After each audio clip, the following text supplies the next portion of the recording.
Le 16 septembre 2022, la mort de Mahsa Amini provoquait en Iran une onde de choc immense. 3 jours après son interpellation par la police des mœurs, qui lui reprochait de ne pas porter correctement son voile, la jeune femme de 22 ans mourait à l'hôpital. Et la révolution déclenchée par sa disparition dure toujours. 1 an plus tard, la population continue de défier le régime islamique et ses interdits. Le roman graphique Femme, vie, liberté, dirigé par Marjane Satrapi et édité par l'Iconoclaste, retrace les temps forts de cette année de révolution.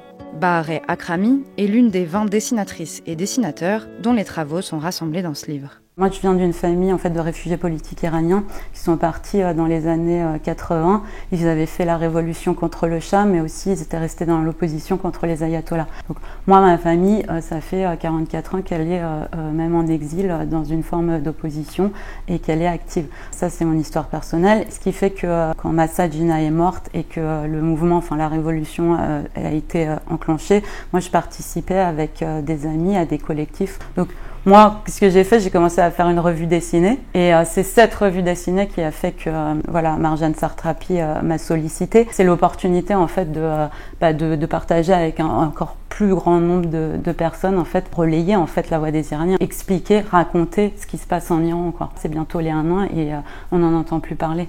En Iran, ils sont en train d'emprisonner des milliers de familles, de proches, de victimes pour les empêcher justement de participer à des commémorations dans les semaines à venir parce qu'en fait la révolution elle est encore là. Le feu il couve sous la cendre et il suffit encore d'une étincelle pour que ça reparte et ils ont peur de ça. C'est pour ça que il faut que nous ici en Europe on en parle et on relaye parce que là-bas on est entendu et ça leur donne aussi de la force pour continuer leur combat. Just days before the first death anniversary of Mahsa Amini, the Iranian authorities have arrested her uncle, Safa Ali.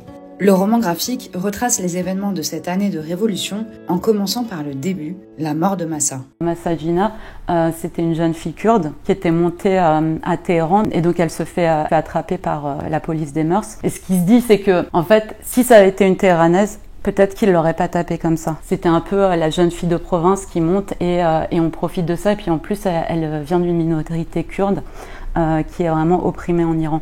Donc il y avait vraiment ça et puis ce ras-le-bol de contrôler le corps des femmes, quoi. Et puis aussi, il faut surtout le dire, il y a ces 2 femmes journalistes qui ont parlé les premières.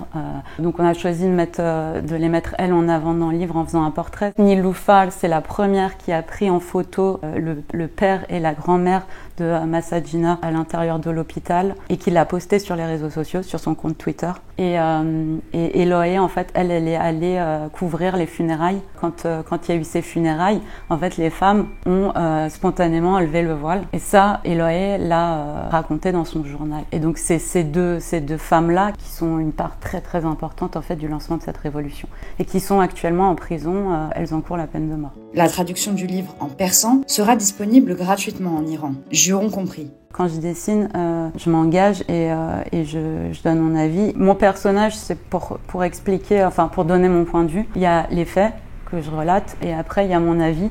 Et en fait, je veux que le lecteur il sache que c'est mon avis.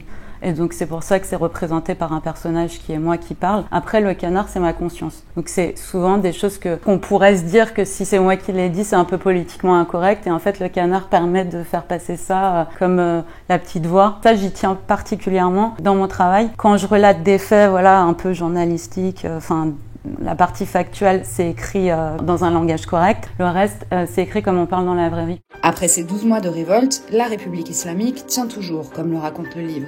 Mais elle montre tout de même des signes de faiblesse. Souvent, on a l'impression que les révolutions, ça va se faire comme ça. Mais non, en fait, si on regarde la Révolution française, si on prend dans sa globalité même l'histoire de la France, on peut pas dire que tout de suite il y a eu la Révolution et après c'était bon, quoi. Ça se passe pas comme ça. Ça met beaucoup de temps. Déjà, j'ai l'impression qu'il y a beaucoup plus de solidarité entre les gens, dans le sens où avant, peut-être que quand une femme était dévoilée et qu'elle se faisait alpaguer en fait par la police des mœurs et qu'elle était embarquée, personne ne s'opposait. Aujourd'hui, on voit beaucoup de gens en fait qui prennent la défense de ces femmes et qui chassent en fait les miliciens. Après, il y a beaucoup de femmes aussi qui ne portent plus le voile là maintenant et comme il y en a beaucoup, ils peuvent rien faire. En fait, c'est indéniable que cette révolution révolution, elle était avant tout une révolution féministe, mais très vite en fait, elle a été soutenue par les hommes. Et c'est un peu la différence avec d'autres moments dans l'histoire de l'Iran. C'est une révolution qui se fera avec les femmes et les hommes iraniens ensemble, main dans la main. Et d'ailleurs, ils en auront besoin parce que voilà, ça va prendre du temps.